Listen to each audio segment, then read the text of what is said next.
The obsession with milk, rice and vitamins in the Philippines. Now, the milk lobby has long been very effective in convincing people that milk is an essential part of good nutrition, nowhere more so than in the Philippines. Filipino parents are utterly convinced that milk with vitamin pills are essential for the health of children, along with excessive rice consumption. Now, the end result is still a whole lot of child malnutrition amongst Filipino children. Now, milk products for children in the Philippines. Most Filipino mothers will breastfeed, happy to say. Yet at some stage the milk products appear, and kids who are even 5, 6 or 7 years old can still be found lying on the floor sucking out of baby bottles, sometimes 5 or more bottles a day of milk formula. And the ads on TV will promote the benefits to children of different milk products, often with exorbitant claims of benefits like increased height and even doing better in school. Now, truth in advertising laws are not heavily enforced here, you soon discover. There are even milk products aimed at the elderly, with ads on TV showing Lolo finally remembering his wedding anniversary thanks to the brain revitalising benefits gained. And I say milk products because you see very little fresh milk here. It's not really a dairy country. Now, dairy cattle do best in temperate climates and not so in the tropics. So mostly what we're talking about here is canned powder with umpteen added chemicals. Yet, despite the encouraged consumption of milk products, malnutrition and specific nutrient deficiencies, anemia, vitamin A deficiency, vitamin D deficiency, calcium deficiency, etc., is rife throughout the country and very notable in kids. Our diets tend to be high in carbohydrate and fat, a lot of rice, a lot of fried foods, and while low in protein and vitamins.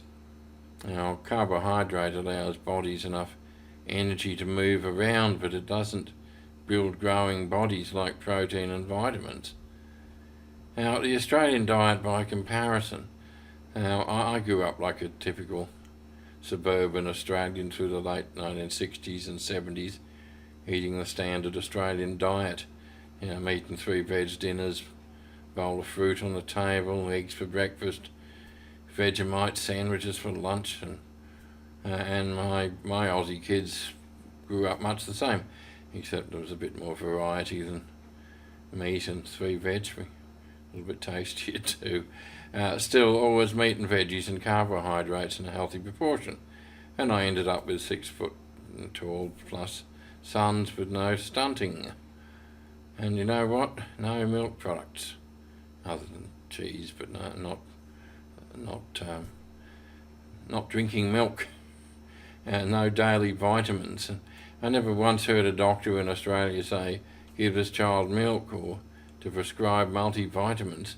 Never happened, nor did it ever happen with anybody else I knew. My elder son Greg had a bottle of milk, that is actual milk, not powder, at night up until he was maybe 2 years old.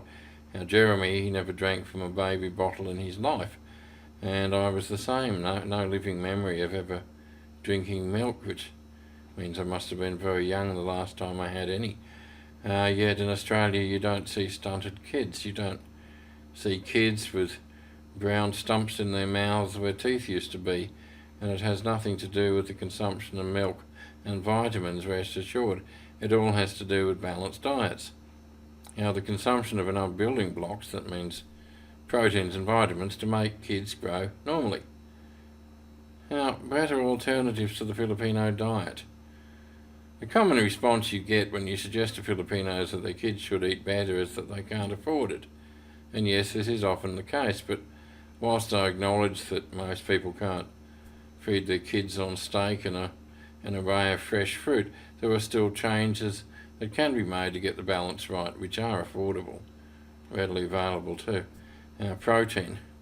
Look, fish is fairly cheap. It's a fine source of protein. Legumes like mung beans, mongrel as they're called here, they're 24% protein, for goodness sakes. I believe a kilo of mung beans is like about 80 pesos or something, and they're dried too, so a kilo of mung beans, you'd feed an army with that. It's a 24% protein, full of iron, full of calcium, all sorts of things. They're very cheap. Now, eggs are a great kid food. They're low in the harmful cholesterol. Don't ever believe that nonsense that says you shouldn't eat eggs. And they're loaded with protein. And nature designed eggs as baby food. Think about it. And my kids eat eggs every day, and my kids are all solid muscle. Vitamins. Vegetables, good A, as they're called here. They're the best source of vitamins available. Not vitamin tablets, but good old good old vegetables. Yet there are many who simply won't eat them because they think that's what the poorest of the poor eat. Bad mistake. Now, they should be part of every meal, and seasonal local vegetables can be bought at the local market quite economically. And if kids grow up on them, they get used to eating them. Now, carbohydrate. Now, look, proportionally, no plate should contain more than a third of a carbohydrate source, be that rice, potatoes, pasta or noodles, not the 90% rice mountain with a splash of brown water and a teaspoon of fatty pork.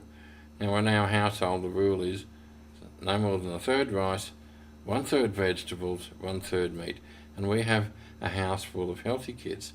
No stunting, no rotten teeth, so it clearly works. Thank you.